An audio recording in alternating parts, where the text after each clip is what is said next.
Happy crafters, and welcome back to my channel. If you're new here, please be sure to hit like and subscribe because I am always coming in with new crafting tutorials, whether it's with Glowforge, Cricut, my new Cricut Joy Extra, sublimation tutorials, and of course all the crafty business things, which is what we're going to be talking about today. Something I am really passionate about is helping crafters turn their hobby into a side hustle or even a full-time business. And I know so many of you out there are looking for ways to make extra income or even a full-time income from home. And I think crafting and crafting businesses are a great way to do that. And so today we're going to talk about 5 ways for you to market your online crafting business that work and won't break the bank.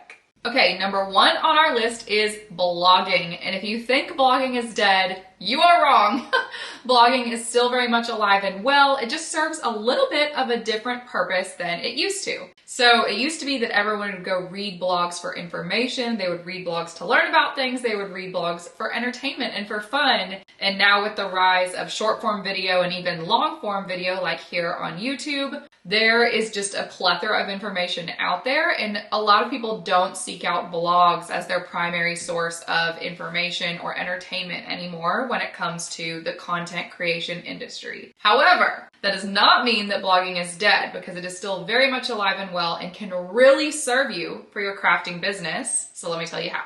Blogging kind of does 3 things for you. Number 1, it's going to establish you as an authority in your space and show that you know what you're talking about. Number 2, it provides value to your viewer. So you're giving them information, you're giving them tips, you're giving them tutorials, you're showing that you provide them something that is valuable. And number 3, it serves as a way to increase your search results through keywords and SEO. So really, when we talk about blogs, we're talking about them as a way to drive organic search traffic. Now, that doesn't mean you can't sell in your blogs, because you can, and we will talk about that too. Blogs are a great place for you to add those rich keywords and SEO to your website to drive traffic there from other locations like Google or Pinterest, or even your email list, which we'll talk about in a little bit. So when I'm writing a blog, I'm first thinking, what do crafters want to know about? What do crafters care about? What are current problems that crafters want to know? So I would recommend using a tool like Answer the Public, which is a free resource online, answerthepublic.com, where you can go and search whatever you're thinking about making a blog about, and Answer the Public will tell you what common questions people are asking on the internet surrounding that topic, which can really help drive your blog writing, because it's going to allow you to include words that people are already searching for, which will help you show up way higher in search results and will overall increase the performance of your blog.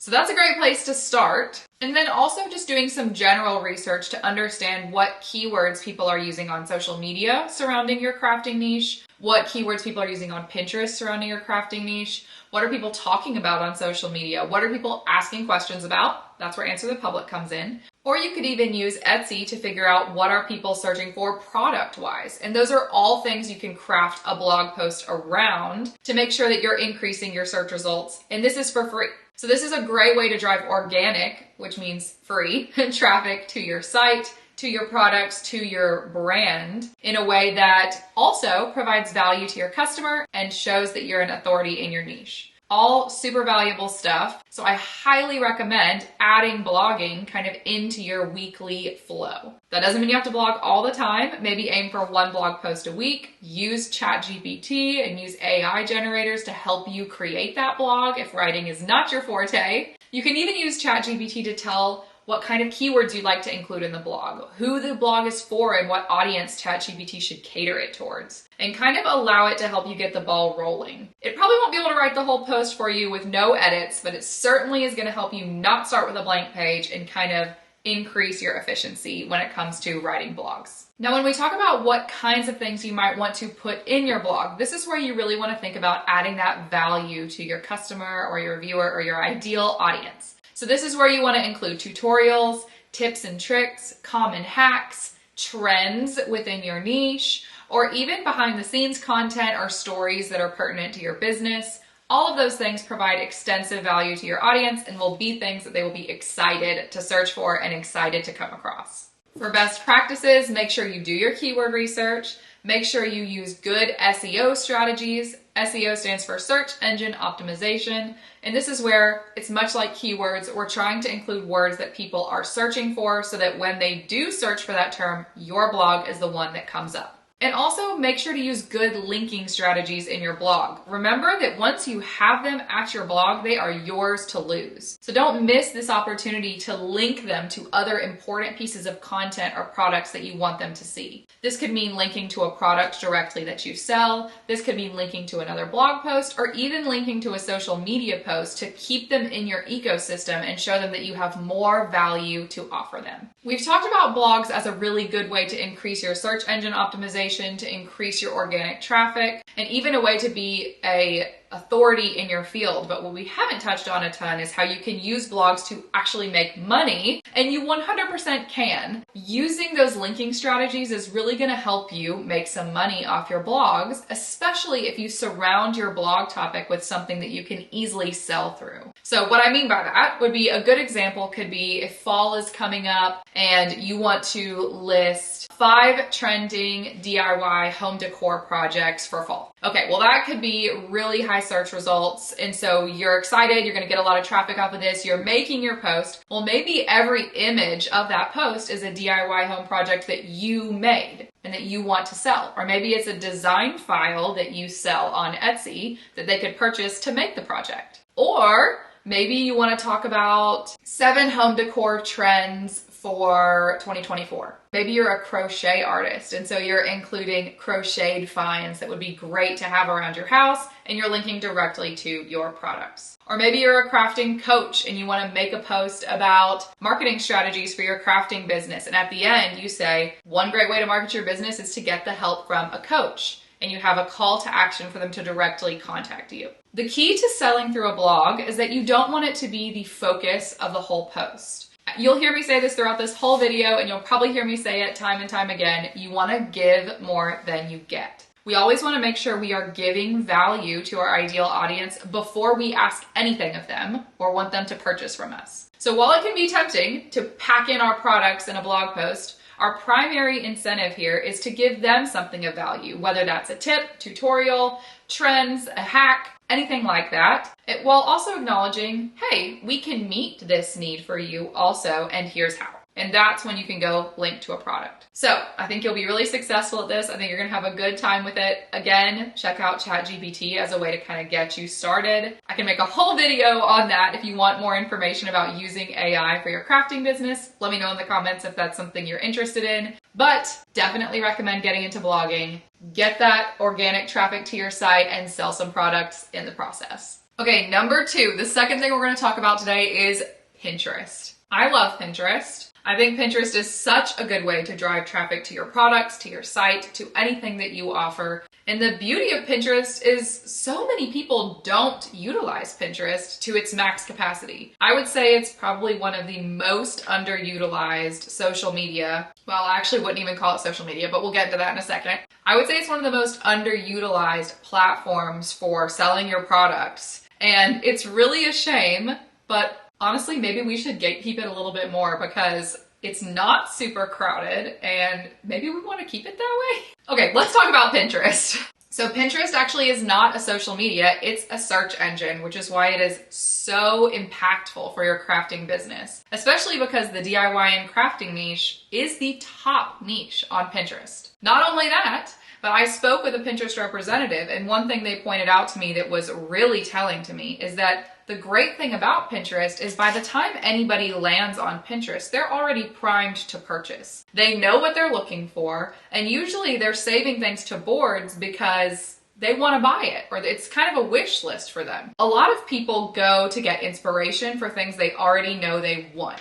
And because of that, you can really use Pinterest to drive traffic towards a sale much quicker than on other platforms. For instance, most people don't go to TikTok and scroll with the intent of purchasing something. But when they go to Pinterest, they know they're looking for something that they want. So practical ways you can use Pinterest for your business. I would recommend using Pinterest to drive traffic to your blog posts that we already talked about in number 1, drive traffic to your social media posts, drive traffic to your opt-ins, which we'll talk about in a moment, and drive traffic directly to your products. You can drive traffic to all of those things on Pinterest in really effective ways. And as long as you're leaning into our main idea here, which is to give more than we get, you can be super successful on Pinterest. So thinking about what your audience is looking for, what do they want to know? What tips do they need? What tutorials do they need? What kinds of good finds are they looking for? And providing that first and foremost while also selling is going to be your key to success on Pinterest. When you're creating a pin, you really want to keep a couple things in mind. Number one is to create something really eye-catching. Using a graphic designer like Canva is a really easy way to do that, to create beautiful pins. They have tons of templates for them. And you can also use a scheduler like Tailwind, which I love, to help you create tons of pins every week without really spending a ton of time on it. I would highly recommend also looking into idea pins to create some movement and some motion. People love pins like that, and they tend to get more views and clicks than a static pin. And also making sure you're using optimal pin sizing and making sure you're using high resolution images to really stand out from the crowd with those crisp, clean images. As is the case with pretty much everything these days, you want to be using SEO and good keywords. So make sure you do your keyword research, make sure you understand what people are looking for and what kind of words they use to look for those items, and include those not only in your pin description, but also in your pin title, on your bio, on your Pinterest profile, and also on your boards on Pinterest and your board descriptions. Everywhere should be filled with keywords on Pinterest because remember, Pinterest is not social media, it's a search engine. So we want to make sure we're using those keywords everywhere we possibly can to really maximize our effect. So again,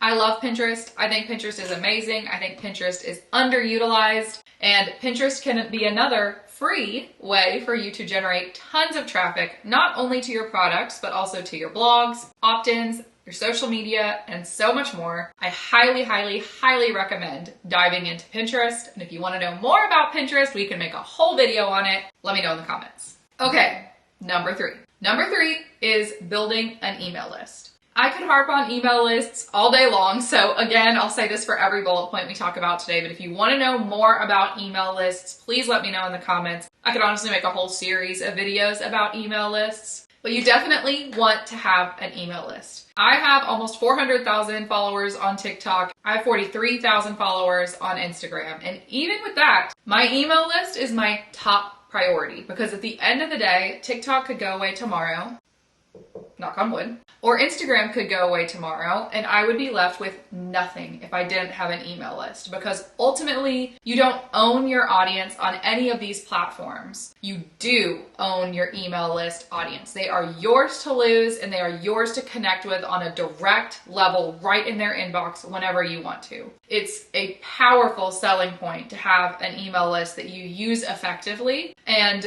if you don't have an email list, stop everything and make an email list today, because it should be a huge priority for you as a crafting business owner. The first thing I want to talk about with email lists is how do you even start building an email list? And again, I'm going to say it for the thousandth time, we want to give more than we get. So the best way for you to build your email list is to offer a free incentive or a freebie. So this is again where you want to think about the pain point of your audience. Think about what they need. Think about what they ask about. Think about what they want. If you are someone who makes heat transfer vinyl designs for shirts, maybe you include common sizing for different designs on shirts so that people can have a guide to go by. If you're someone who wants to teach people about Cricut, maybe you offer a free Cricut startup guide. If you're someone who offers crochet patterns, maybe you include a supply list that someone could take to Michael's and buy supplies. The list is honestly endless of what you could create for a freebie. With your freebie, you really just want to be thinking about what does your audience need, what are their pain points, and how can I offer them a beginning point to their journey so they can start for free. At the end of the day, this is not only going to help them trust you as a resource in their field, but also it creates this reciprocal relationship where they see that you help them and then in turn they can help you. So we want to build that trust early on, and a freebie is a great way to do it. I personally offer SVG cut files as my freebie. It's a great creative outlet for me, and it helps align me with my ideal audience member, which is people who want to learn how to use their Cricut machines. So I offer an opt-in on my website website that lets them get that SVG for free, and in return, I put them on my email list, and now they are mine to contact. I don't abuse it, so I highly recommend being very selective with when you email your people. And as always, when we email them, we want to email them more frequently with things for them than we do asking for things. So when I email my list, it's usually to tell them about a free conference they can attend. It's to tell them about social media posts that I have going on that might be incredibly useful to them. It's to offer them coupons or freebies. It's to just inform them with tips, tricks, and tutorials. And then every once in a while, I might offer a sale on my SVG creator course, and I'll email my list and let them know that they're getting access to this sale because they are a subscriber. Or maybe sometimes I'm just letting them know about new SVGs in my Etsy shop, and they can shop them via links in the email. So an email list is a great way to sell your products. The people in your email list, if you offer a good freebie that aligns with your niche, are primed to purchase from you. For me, I know that the people in my email list are interested in my SVG creator course because they opted into my email list by getting an SVG. I know that the people on my email list might want to buy SVGs on Etsy from me because they opted in by getting an SVG. So spend some time thinking about what your freebie could look like and how it could align with your ideal audience so that in the future, when you reach out to them with a deal or a coupon or just to sell your product, you know they're interested in it because the freebie aligned with your product. A couple of really quick engagement strategies for your email list are to make sure you personalize your emails with the person's first name. Whatever software or website you're using to send your emails should offer that as an option. And also be sure to segment your email list to keep engagement and open rates high. So what I mean by that is whenever someone enters your email list, you should have a system to tag them somehow by how they got to you. So for instance, I have people in my email list who came to me through conferences I taught at or attended.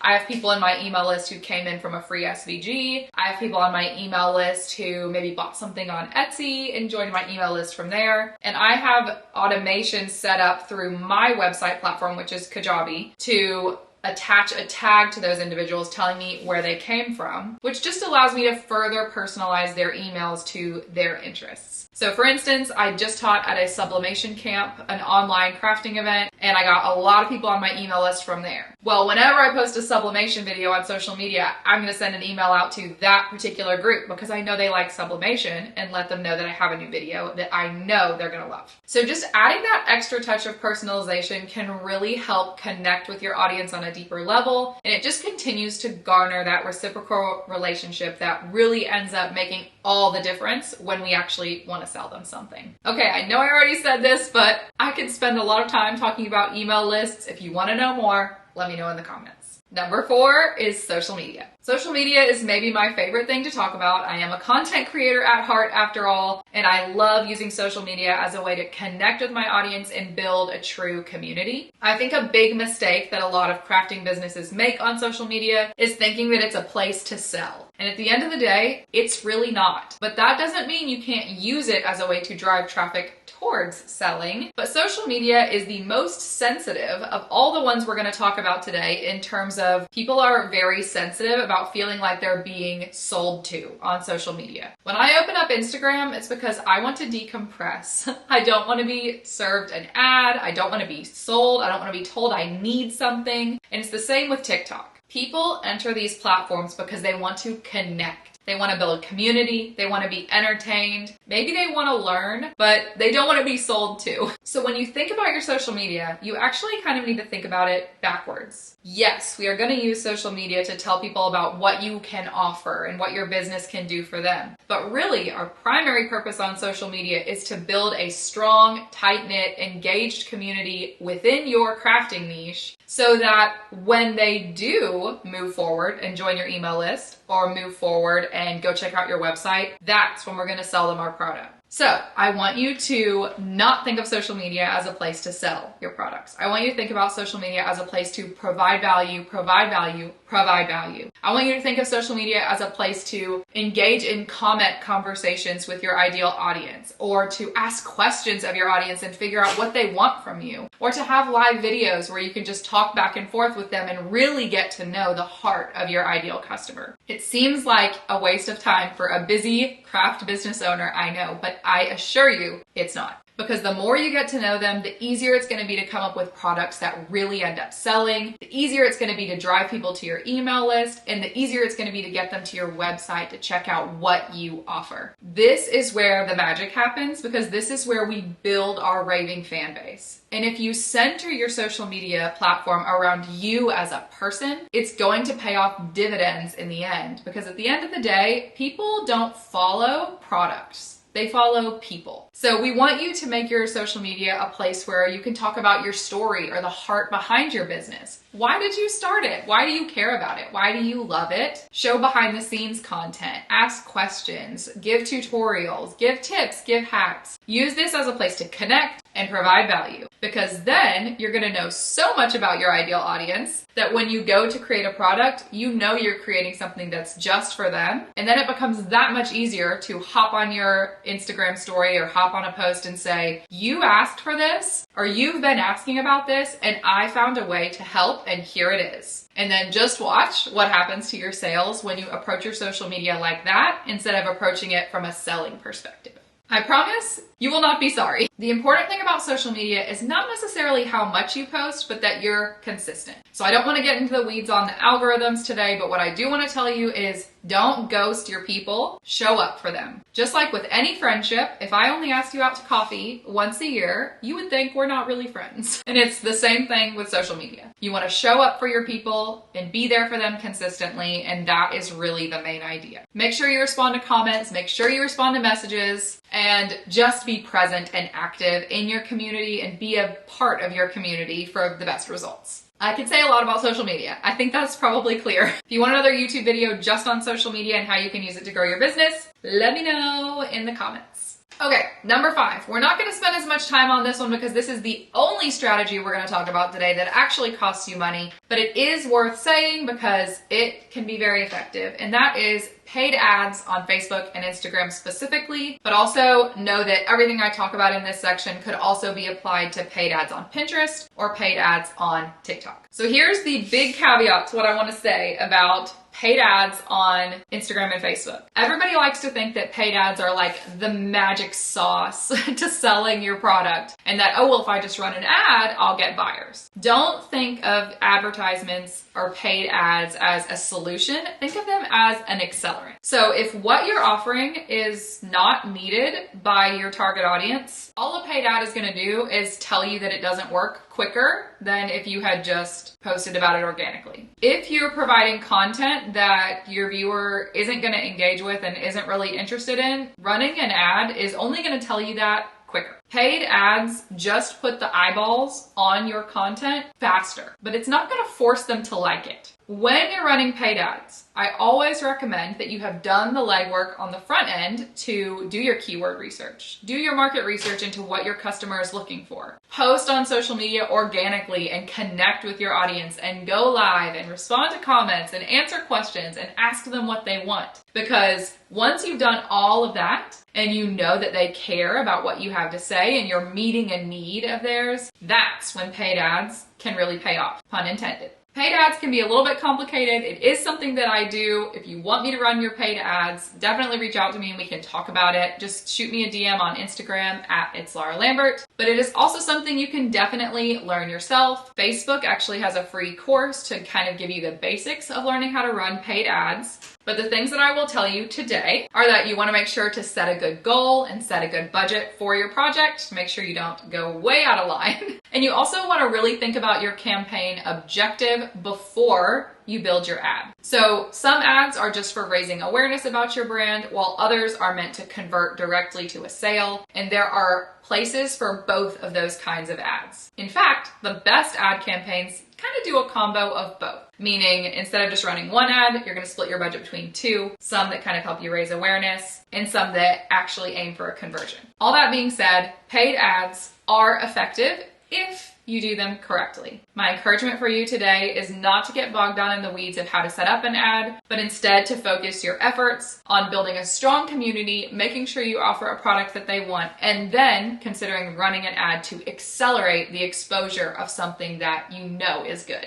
Okay, friends, that covers it. That was a lot to talk about today, but that was 5 ways that you can market your online crafting business more effectively and efficiently in 2024. I hope you loved today's video. I love talking about this kind of stuff. Like I said at the beginning, I am incredibly passionate about helping creative business owners succeed. I'm incredibly passionate about helping you find your creative spark, and sometimes getting your crafting business off the ground is 1,000,000% a part of that. And I'm just happy to be along for the journey with you. Definitely reach out to me if you have any questions. You can drop them in the comments below, or you can shoot me a DM on Instagram. I am at It's Laura Lambert. And while we're talking about it, you can follow me at It's Laura Lambert everywhere you use social media. I'm on TikTok, YouTube, Instagram, Pinterest, and Facebook, all under that handle, and I would love to connect with you. I would love to get to know you better. I'd love to know what you're crafting. I would love to know what you're making. I would love to know what you're doing with your business and how I can help you. I would just love to get to know you better. So definitely, if you liked today's video, like, subscribe, hit the bell icon, do all the things. Like I said about 10 million times in this video, let me know in the comments what you want to know more about. I would love to make this a series and help you guys learn more about getting your crafting business off the ground.